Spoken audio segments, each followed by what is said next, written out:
আমি বাজারে যেতেছি, কিছু লাগবো? লাগবো। কি লাগবো? ডিভোর্সের কাগজ। কালকে মাত্র বিয়ে করে এই বাড়িতে আসলা, আর এখনই ডিভোর্সের কাগজ চাইতেছো মানে? আপনার তো আমি কালকে রাত্রেই বললাম, যেহেতু আপনার সাথে আমার কথা পরিবনা হয় নাই, অতএব আমি এই বাড়িতে থাইকাই কি করবো?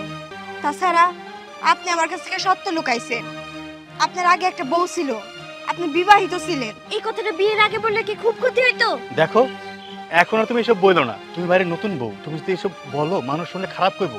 মাত্র একদিন হয়েছে আইসো, একটু ধৈর্য ধরে থাকো, এরপর সব ঠিক হয়ে যাবে। মাইনা নিয়ে এত সহজ?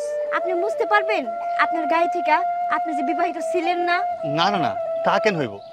দেখো, যা হওয়ার হয়েছে, অতীতরে বাদ দিয়া চলো না আমরা নতুন করে সংসার করি। আমার পক্ষে সম্ভব না। তাছাড়া আমি যে সিদ্ধান্ত নিছি সেটার উপরে আমি অটুট থাকবো। আচ্ছা ধরে নাও আমি বিবাহিত ছিলাম, কিন্তু এখন তো নাই।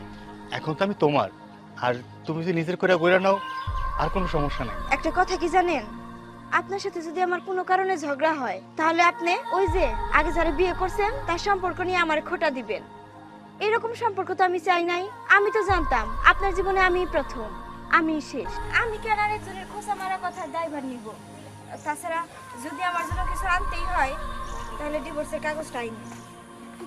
দেখো, আর কোনো কথা শুনতে চাই না। শোনো না, এই কিভাবে যে বুঝাই ওরে। বারবার কইছিলাম পোলাটারে যখন বিয়া করাইবা সব কিছু জানে শুনে তারপরে করাই। এখন হইলো তো কয় যে এগুলো দাসির কথা বাস হইলে ফলে। এই তুমি ক্যাটার ক্যাটার করো না। শোনো, এইরকম একটু একটু মিথ্যা কথা অনেকেই বিয়ার বেলায় কয়, বুঝছো? ভুইলা ফালাইছি ওটা তোর ফেরত আইবো না। বৌমারে ভালো করে বোঝাও, বৌমা যেন এই সংসারটা করে। হ্যাঁ, আমার পেট থেকে তো বাইরেছে বৌমা, যে বুঝাইলে পরেই বুঝবো, তাই না? তোমার এই রাড়া করার অভ্যাস না কোনো দিন গেল না।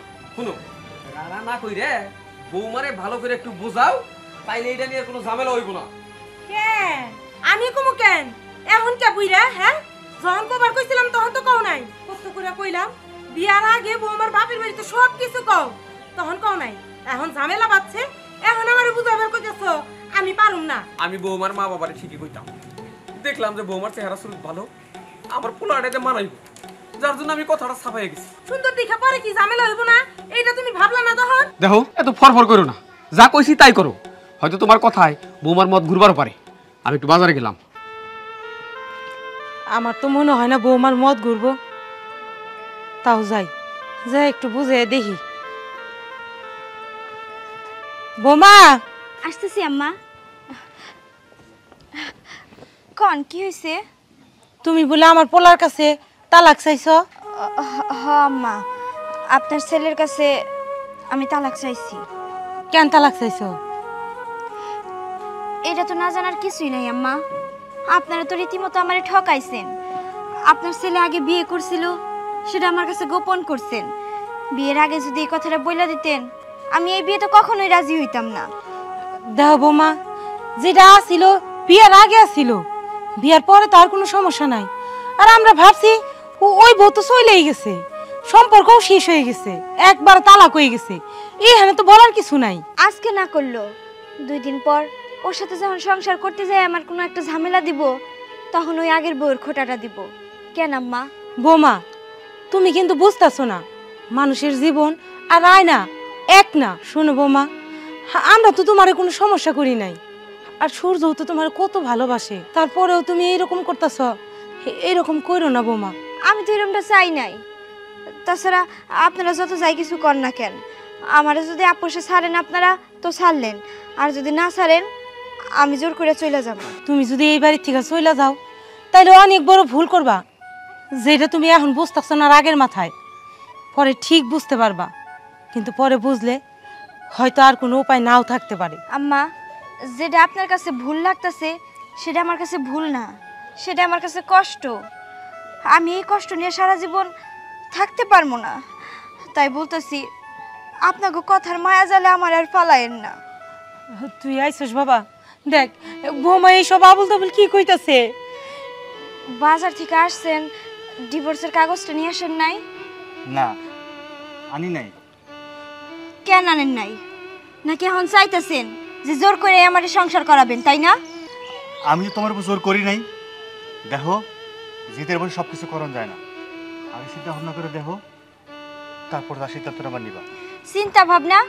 এই কথা শোনার পর আর কি চিন্তা ভাবনা করতে পারি বলেন? একটা কথা আপনি কান খুলে শুনে নেন, আপনি যদি ডিভোর্সের কাগজ না নেন আমারই বাধ্য হয়ে আনতে হবো। মা, আচ্ছা তোমরা কেন কথাটা গোপন করছো? তোমরা আগে কইতে পারলা না ওদেরকে যে আমগো বলে আগে বিয়া করছে? এখন আমার তো যন্ত্রণা সহ্য করতে দিচ্ছে। কেমনে বোঝাই?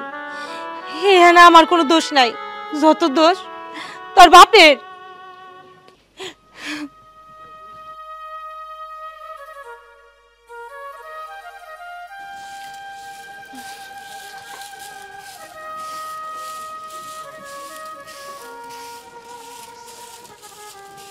একটু এদিকে ঘুরেন তো। কেন আপনি? আপনারা তো চিনলাম না। আমি কেন এটা পরে জানলেও চলবো, তার আগে কোন যে আপনি এবারের কি লাগেন? আমি এবারে নতুন বউ, গতকালকে আমার বিয়ে হয়েছে। আমি আসলে এবার যে নতুন, তো আপনি হয়তো বা এবারের পরিচিত কেউ, তাই জানি না কি। আমারে চিনতে হইব না। তাহলে কি সূর্য আপনার এবার বিয়ে করছে? দেখতে শুনতে তো ভালোই আছেন। আপনি তো আমার চিনবেন না, এক কাজ করেন, শাশুড়িরে ডাক দেন, তার মুখ থেকেই শুনেন যে আমি এবারে কেমন আত্মীয়। আত্মীয়? আচ্ছা। আম্মা, আম্মা, কি হইছে মামা? দেখেন তো কে জানি আসছে। তুমি তুমি এই বাড়িতে কেন আইছো? কেন আইছি এটা কি এখনো বুঝতে পারেন নাই? আমি তো আইছি এই যে আপনার এত সুন্দর বউটারে একটু দেখতে আইছি যে কেমন বউ আনছেন। আপনি তো সারাক্ষণ কইতেন আমি বলে এবারে যোগ্য না, আপনার ছেলের যোগ্য না, এইসব তো কথা সারাদিনে আমার শুনাইতেন। এর জন্য কোন যোগ্য বউরে বিয়া করে আনছেন না এটাই দেখতে আইছি। দেখো, যখন এই বাড়িতে আসছিল সংসারটারে একবার সারখার কইরা থিয়া তারপরে এই বাড়ি থেকে বাইরে আইছো। আবার কোন আগুন ধরাইতে আইছো? আগুন ধরাইতেই নাই, একটু দেখে আগুনটা নিভে দিতেইছি, বুঝবার পারছেন? তাহলে উনি সূর্যর প্রথম স্ত্রী? বোমা, এইগুলা চোখ দিয়ে দেখো না, আমি খেদাই দিতেছি, এমনই দাঁড়াই দিতেছি। না আম্মা, তারাই দিতে হবো না, বলছিলাম না আপনারে, তারাই দিয়ে লাভ কি? আর আপনি তো ওরে তালাক দিয়ে রেখে চলে গেছে, আপনি এবার চলে আসলেন কেন আবার? একটা কথা আমি আপনারে বলছিলাম আম্মা, এই সংসারে থাকলে আমার কোনোদিনও সুখ হইব না, আমার কোনোদিনও এখানে সুখ হবো না। বোমা শোনো, তুমি মন খারাপ করো না। ও তো তালাক দিয়া এই বাড়ি থেকে চলে গেছে, তাও নিজে তালাক দিছে, আমার পোলায় ওরে তালাক দিছিল না। খুব অত্যাচার করছে এই বাড়িতে, তারপরেও আমার পোলা সহ্য করছে। আরো শেষ মুহূর্তে আমার পোলাটারে তালাক দিয়া এই বাড়ি ছেড়ে চলে গেছে। তুমি তুমি ওর কথা কানে নিও না। কি কইলেন? আমি আপনাকে জ্বালাইছি? আপনারা তো আমার কম জ্বালান নাই, সারাক্ষণ চিল্লাচিল্লি করছেন। কোনো কিছু রান্না করলে কইতেন খাওয়ানে লবণ কমাইছে, তেল কমাইছে, অমুক কইছে তমুক কইছে, একটার পর একটা তো শুনাইতে আছেন। আমি আপনাকে জ্বালাইছি, আপনারা তো আমার কম জ্বালায় রাখেন নাই। জ্বালানি সহ্য করতে পারি না বলেই তো এখান থেকে চলে গেছি। দেখো, এত কথা কিসের? ডিভোর্স দেও বউ, চলে গেছে চলে যাও, এখন আর এনে অশান্তি বাজায় না, যাও। যামই তো, কিন্তু তার আগে আপনার পোলার লাগে একটু দেখা করা যায়। সূর্য কই? নিশ্চিত ওই ঘরে, তাই না? সূর্য, সাহস কত বড়! আমার পোলার কাছে যাইতেছো? আমার পোলারে দিবনি দাদানি। আমি এখানে থাকবো না আম্মা, আমি এখানে থাকতে পারবো না। যে বউ কিনা ডিভোর্স দিয়ে চলে গেছে, আমারে বিয়ে করছে দেখে এখন আবার আমার সংসারে অশান্তি বজাইতে আসছে, এখানে আমি থাকতে পারবো না। আপনার ছেলেরে বলবেন আমার জন্য আজকেই তালাক দিয়ে দেয়। এদিকে আসেন, আসেন আমার সাথে, আসেন। সূর্য, কে তুমি? কেন আইছি তুমি বুঝতেছো না? দেখতে আইছি যে আমার থেকে কত সুন্দরী বউ এই বাড়িতে আনছো। লজ্জা করে না তোমার? যেই বাড়ি থেকে চলে গেছো, যারে সারা জীবনের জন্য পর করে দিছো, তার সামনে আসতে আর সেই বাড়িতে আসতে লজ্জা করবো কেন? লজ্জা তো আগেই, অনেক আগেই চলে গেছে। তোমাকে কারণেই তো আমি তো একা এই বাড়ি থেকে যাইতে চাই নাই, তোমার বাপ মার কারণেই তো আমি এই বাড়ি থেকে চলে গেছি। থামো তুমি। ভালোবাসে তোমার বিয়া করছিলাম, আর তুমি আমার ভালোবাসার মুখে চুনকালি মেরে গেছো। চুনকালির কথা কইতেছো? চুনকালি কেরা কারে দিছে না তুমি সবই জানো, কিন্তু তোমার বাপ মার সামনে তুমি বলতে পারো না। আরে যে পুরুষ কিনা তার বাপ মার কথা শুনে বউর সাথে অশান্তি করে, তুমি তো আমার ভালোবাসা বিয়ে করছিলা তাই না? তাহলে কেন তোমার বাপ মা আমার কাছে যৌতুক চাইলো? কেন তুমি জানো না? তুমি তো আমার পরিবারের সম্পর্কে সবই জানো যে আমার বাপের যৌতুক দেওয়ার সামর্থ্য আছে কি নাই। কই তুমি তো কোনোদিন প্রতিবাদ করো নাই। কেন করি না হুনবা তুমি? কারণ সেই ছোটবেলা থেকে দেখতেছি আমার বাপ আমার মা কত কষ্ট করে আমার বড় করছে। আরে তারা তো আমার জন্ম দিছে তাই না? তারা দুটা কথা কইতে পারে, তাদের অধিকার আছে। আমরা কি দুটা কথা শুনে সহ্য করে থাকতে পারতাম না? পারতাম তো। কেন আমরা তাদের মুখে মুখে তর্ক করতে যাই? আমরা কেন বুঝি না? তর্ক করব না, দেখুন লাগবো কোন পরিবারের মাইয়া। আরে এই এলাকায় একটা বাড়ি দেখাও কোন বাড়ির একটা পোলা যৌতুক ছাড়া বিয়ে করছে? হ্যাঁ শোনো, বেশি চাইছিলাম না, মাত্র 2 লাখ টাকা চাইছিলাম, আর ঘরের কিছু ফার্নিচার চাইছিলাম। তোমার বাপে কি করলো? কাইন্ডা দিল না। আমি এইটা পারবই না। শোনো, যা হইছে ভালো হইছে, তুমি এই বাড়ির যোগ্য বউ না। হ, আপনি ঠিকই কইছেন। আমি যদি এই বাড়ির যোগ্য বউ হইতাম তাইলে আমার এই সংসারটা চাইরা আমার বাপের বাড়ি চলে যাইতে হইতো না। এই যে আব্বা, ভালো হয়েছে আপনি ওখানে আছেন। আপনার ছেলেরে বলেন ও যেন আমার আপোষে ডিভোর্সটা দিয়া দেয়। কেন মা, ডিভোর্স দেওয়ার দরকার কি?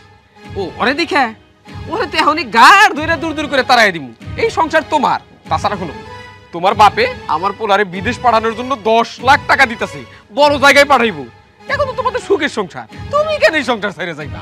বাজার সুখ কোনো বাজারের পণ্য না যে টাকা দিয়ে কিনে আনন্দ যাইব। আর সংসার আমার দ্বারা কোনোদিন সংসার হবে না, কারণ আমার সংসার তো হওয়ার কথা না। কারণ তোমার জন্য, তোমার লোভের জন্য, তোমার লোভের জন্য আমি আমার ভালোবাসা মানুষটাকে হারাইছি। আর তোমার লোভের জন্য আজকে হয়তো ওর সাথে ওর সম্পর্ক আমার ঠিক হবে। সূর্য, আমার লোভী কইতেছস না? আমি লোভী? এই লোভ কার জন্য? আমার জন্য না, আমার জন্য না। এটা যা করছি তো সুখের জন্য করতেছি। বাজান, তোমার কাছে হাত জোর করতেছি, এই লোভ লালসা তুমি ছাইড়া দাও। কারণ অন্যের কাছ থেকে টাকা নিয়া সুখ কিনা আমার কোনো দরকার নেই। তুই কি কইতে চাস? বাজান, আমি আর কি কম, আমার একটাই কথা, তুমি যদি লোভ করো, তোমার যদি এতই টাকার লোভ থাকে, তাহলে তোমার সংসারটা তুমি থাকো, এই সংসারে আমি থাকবো না। এইটা তুমি কি কইতেছো? তুমি তোমার বাপ মারে রেখে চলে যাইবা? যাও না। আর আব্বা, আপনার একটা কথা কই, আপনার এই লোভের জন্য আমার জীবনটা আপনি নষ্ট করে দিচ্ছেন। যার জীবন নষ্ট হয় সেই বুঝে যে কতটা যন্ত্রণা। আর এই লোভের জন্যই এই সুন্দর মেয়ের জীবনটা আপনারা নষ্ট করেন না। আর বোন, হাজার কষ্ট হইলেও তুমি সংসারটা কইরো, কারণ আমি চাই না যে আমার মতো তোমার জীবনটাও নষ্ট হয়।